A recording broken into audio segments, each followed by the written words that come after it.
Estos últimos días han sido fértiles en noticias y noticias importantes para la vida social del país.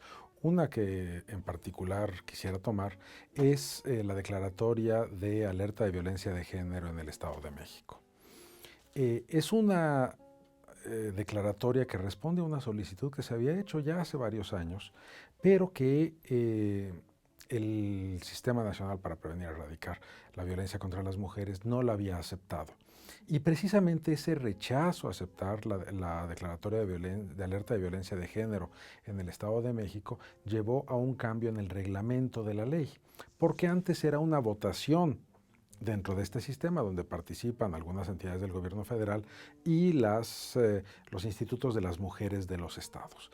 Y habíamos caído en una politización. Esto es, a pesar de que hay evidencias de de elevados índices de violencia feminicida, no exclusivamente feminicidios, que esa es la punta del iceberg, pero de diversas expresiones de violencia contra las mujeres, por distintas razones políticas, no se había decretado ninguna. Y pues se formaban ciertas alianzas que no respondían en realidad a este interés de defensa de los derechos de las mujeres y de su derecho particular a vivir una vida libre de violencia. Hay que reconocer el trabajo de ciertas organizaciones de la sociedad civil. Hay un grupo que es el Observatorio Ciudadano Nacional contra el Feminicidio, que agrupa una serie, no recuerdo ahorita cuántos son, y que han estado siguiendo, dándole seguimiento a casos y habían metido esta solicitud. Dada la negativa del sistema, se fueron a un amparo. Y otra vez el problema de que no tenemos una justicia expedita. Se tardaron mucho tiempo en resolver el amparo, finalmente lograron este amparo y con una jugada maestra, el gobernador del Estado de México, él solicita la alerta, pero en realidad fue lo anterior. Esto está acompañado de, me parece que son 7 otras solicitudes de declaratoria de alerta de violencia de género en varios estados, en Guanajuato, en Morelos, Nuevo León, hay un municipio de Sonora, Baja California, etcétera, y bueno, ahí se dicen que se van a solicitar otras, pero donde ya es bajo otra modalidad. Esto es, ya no es una solicitud que se discute en el sistema, sino que se conforma un grupo de trabajo en el cual participan la Comisión Nacional para Prevenir y Erradicar la Violencia contra las Mujeres, la CONAVIM, el Instituto Nacional de las Mujeres, la Comisión Nacional de Derechos Humanos y 2 personas que representan académicas que representan una institución nacional y otras 2 de la entidad o de donde se esté solicitando esto. Esto hace, por ejemplo, que la solicitud que se había pedido para el Estado de México era del periodo que, si a uno lo ve, ahora es cuando estaban reduciéndose el número de feminicidios. Entonces, pues sí, efectivamente hay una defensa del gobierno del Estado de decir, pues aquí, cuando tú, para el periodo que la pediste, venía bajando, pero después subió. Ahora, efectivamente, en términos relativos, el Estado de México dejó de ser la principal entidad donde ocurrían estos feminicidios para ser sustituida por otros como Chihuahua o Guerrero, que tiene un comportamiento violento no solo contra las mujeres, sino en general. Pero es una muy débil defensa decir hay otros que estén peor. Pero un problema que vemos, y desde esta institución, desde el Colegio de México, donde hemos participado en una serie de cuestiones, es que este tipo de organizaciones como el Observatorio Ciudadano Nacional del Feminicidio, o otros como Las Libres en Guanajuato, tienen que dedicarse a andar recolectando información de los casos porque no tenemos sistemas de información que nos permitan ver cuál es la situación de violencia contra las mujeres en distintos territorios. Entonces esto hace que una buena parte del periodo de investigación que tiene que ser el grupo de trabajo, se tiene que dedicar a andar buscando a ver de dónde saca información para ver cómo ha estado esto. Entonces, el papel sumamente importante de las organizaciones de la sociedad civil tendría que estar referido al funcionamiento de los sistemas, a cómo la existencia y la aplicación de protocolos de investigación para ver si efectivamente una serie de delitos fueron cometidos porque la víctima era mujer, por su condición de mujer, o no era un feminicidio o qué sé yo, ver cómo se da el proceso en el cual las mujeres piden justicia, cómo se da todas las cuestiones periciales de conseguir evidencias, cómo se dan los procesos y ver que no haya todos estos vicios de la justicia que desafortunadamente existe. Uno lee los relatos no solamente de las víctimas del Estado de México recientes o de las que están a las que concierne esta última solicitud, pero también desde el caso de las muertas de Juárez, el caso de la sentencia del campo algodonero, es indignante ver la forma como se portan algunos miembros tanto del aparato de procuración como de impartición de justicia. Y lo que deberían entonces de tener que estar haciendo estas organizaciones es vigilar que todos estos procesos se cumplan de una manera correcta, que podamos llegar a castigo a los culpables y a la reparación del daño. Sabemos que si alguien tiene la desgracia de perder un familiar, la reparación del daño puede ser, pero es algo que está en la ley y que hay que llegarlo. Y bueno, una parte de reparación del daño es el asumir la responsabilidad del Estado, ¿no? El reconocer que no se hizo todo lo que se tenía que hacer para evitar. Ahora, ¿qué implica una declaratoria de alerta de violencia de género? A lo mejor habría que empezar por decir qué es lo que no implica, porque hay un sentimiento generalizado de que parecería que va a llegar el gobierno federal con mucho dinero a destinarlo, o que con la declaratoria ya no va a haber feminicidios, y no es cierto. No está ni en la ley ni en el reglamento que vaya a haber dinero federal extra, que va a haber apoyo del gobierno federal, pero son los recursos de la entidad federativa. Y eso está muy claro en la ley.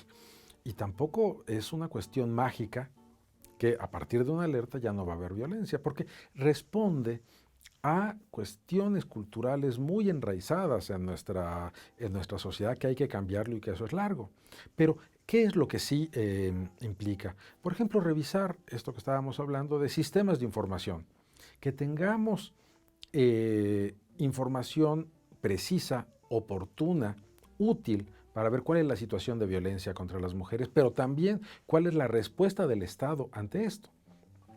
Sigue siendo increíble que no conozcamos de las denuncias por violación que hay en México, que son alrededor de 15,000 al año, cuántas corresponden a hombres y cuántas a mujeres. Y efectivamente INEGI produce un censo de gobierno, de procuración, de impartición de justicia, donde está separado, pero resulta que el Estado de México no responde esa parte.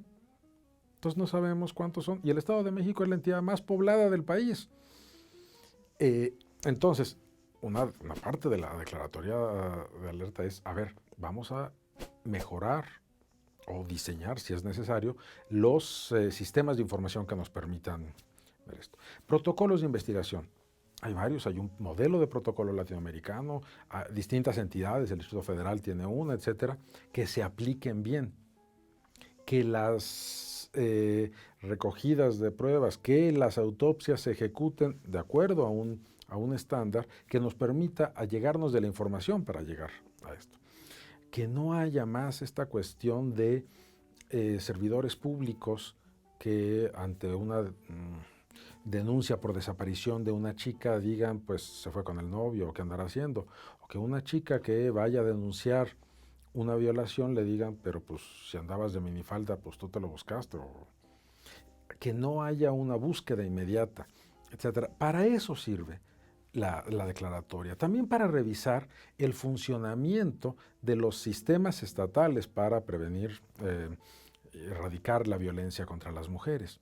para ver que los programas estatales sean programas bien hechos, que tengan metas, que tengan objetivos definidos, pero que también que estén basados en evidencia, que se fijen metas a partir de ver cuál es la situación ahora, qué es lo que queremos cambiar y cómo vamos a cambiar, y entonces dedicar dinero a eso.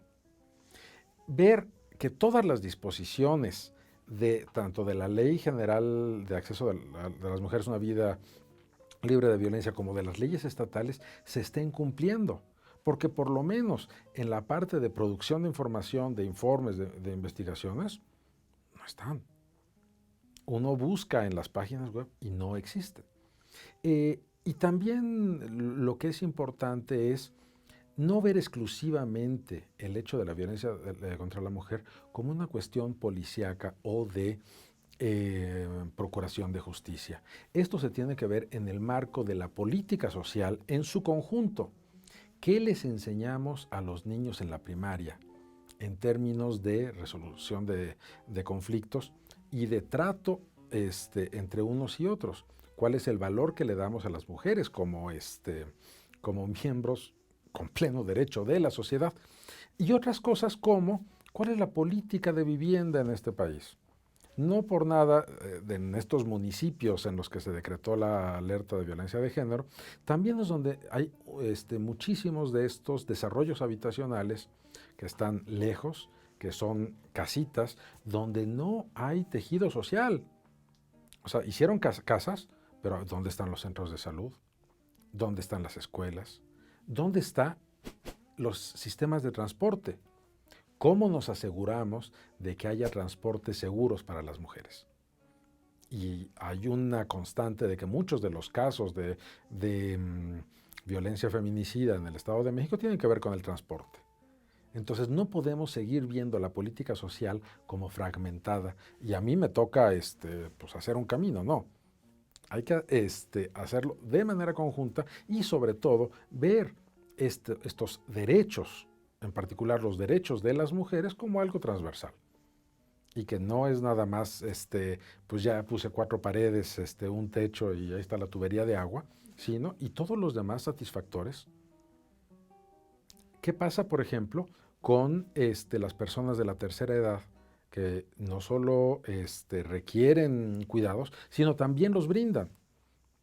¿Quién se encarga de los niños? Si tienen que transportarse los padres 2 horas o más para ir a trabajar, regresan de casa y no hay quien los atienda, o tienen que atravesar lugares espantosos para llegar a su casa porque no hay sistemas de transporte donde se ubican las escuelas, donde se ubican los trabajos. Y acaba de salir un reporte de la Comisión para Prevenir la Discriminación del Distrito Federal sobre ¿cómo se llama? Discriminación por embarazo. ¿Cómo atacamos ese tipo de violencia laboral?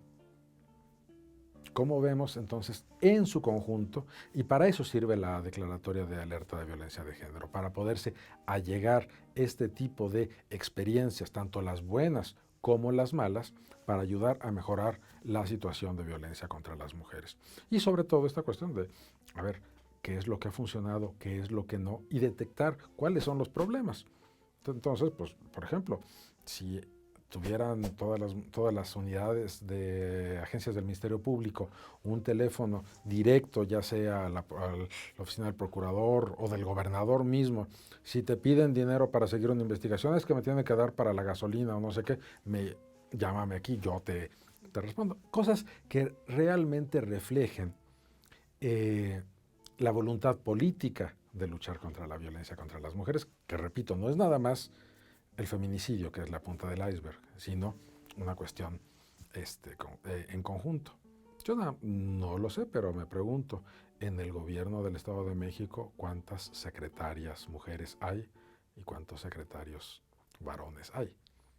Y creo que por ahí empezamos. Entonces no es nada más decir, vamos a poner más policías a revisar las rutas, sino es reflexionar sobre la forma como se gobierna y cómo entran los derechos humanos de las mujeres dentro de esta forma de gobernar.